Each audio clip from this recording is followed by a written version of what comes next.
Good morning বন্ধুরা, আমি আজকে দেখাচ্ছি এখন আপনাদের কাজীপাড়া মোড়। এইরকম বন্ধের দিনে, নবান্ন অভিযানের দিনে আমাদের তো বাইকার্সদের আর কি ভালোই লাগে গাড়ি বাড়ি চালাতে, কারণ রাস্তাঘাট প্রচণ্ড পরিমাণে ফাঁকা থাকে, সেরকম যানজট থাকে না, কিছু থাকে না।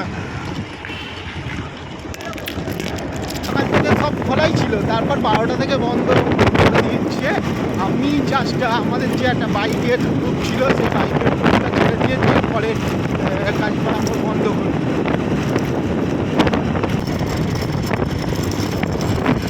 আপনারা দেখুন, আমি যতটা পারবো আপনাদের দেখাতে থাকবো। যারা এখনও পর্যন্ত কলকাতার দিকে ঢোকেননি তাদের অনেকটাই সুবিধা হবে।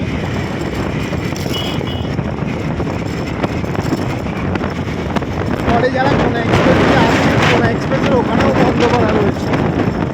আমি ফেরারটা আপনাদের দেখাচ্ছি পিডিএসের কাছে কী অবস্থা করে রয়েছে, পিডিএসটা আপনাদের দেখাবো।